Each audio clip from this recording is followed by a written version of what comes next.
9, prof. Père Jean-Pierre raconte des anecdotes. Père Jean-Pierre, farfelu, rigolote et bien sûr. Père Jean-Pierre, danger pour tous ceux qui s'y frottent.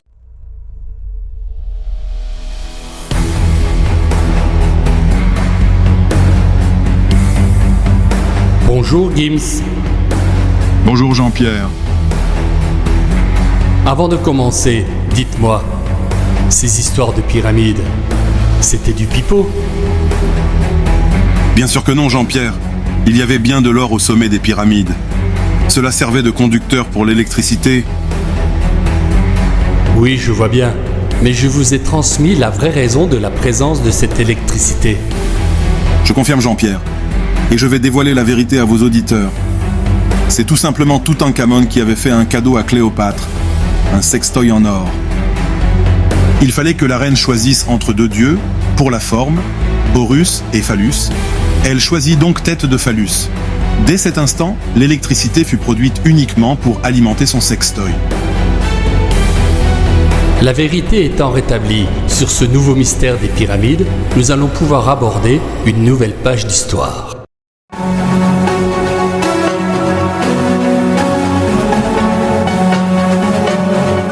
Aujourd'hui, nous allons vous raconter la véritable histoire du vase de Soissons. Une nouvelle fois, c'est Gims qui va s'en charger, puisqu'il a été désigné par le ministre comme seul détenteur de la vérité historique à dispenser dans nos écoles. Bonjour Monsieur Gims, en quelle année eut lieu cet événement? Bonjour Jean-Pierre, content d'être ici. Enfin, j'espère que tout va bien se passer. C'était à peu près entre l'an 250 et l'an 325,6 après la naissance d'un personnage dont j'ai oublié le nom, mais qui avait pour compagnon un âne, un bœuf, un mouton, un lama et une marmotte. Comment est arrivé cet événement?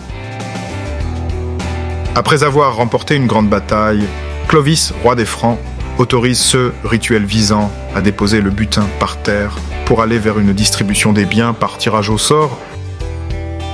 Y avait-il des guerriers qui sortaient du lot? Les Francs les plus célèbres étaient Chouillard, le Franc Chouillard, Ducollier, le Franc Ducollier, Kenstein, le Franc Kenstein, Codéport, le Franc Codéport, Gipane, le Franc Gipane. Que s'est-il passé ensuite? Clovis, qui venait d'aller cueillir des fleurs dans le champ voisin, se trouvait bien emmerdé avec ça dans les mains. Il ne voulait surtout pas oublier l'anniversaire de sa femme, de peur de se prendre une rouste, car elle était surnommée Artigonde la démembreuse. Quelle posture a-t-il adoptée? Clovis demanda donc à ses compagnons d'armes l'autorisation de prendre le vase pour mettre ses fleurs. Quelle fut la réponse? Eh bien, ils acceptèrent, sauf un subalterne appelé Lothar, le souffrant. Lui aussi avait lorgné sur le vase signé d'un grand créateur italien, Ectomie. Il fallait avoir des couilles pour s'emparer du vase Ectomie. Fou de rage, en voyant le chef se servir, le souffrant prit sa hache et brisa le vase. Quelle fut la réaction du roi Clovis? À cause de ce geste, Clovis se prit une soufflante par sa femme qui l'obligea à faire la vaisselle pendant 1 an. Au bout de cette punition qui lui a abîmé les mains, il a donc mûri sa vengeance. 1 an plus tard, jour pour jour, il passa en revue 16 troupes. Apercevant Lothar le souffrant avec des souliers poussiéreux, Clovis lui demanda de les faire reluire. Lothar se pencha pour cracher sur ses grôles.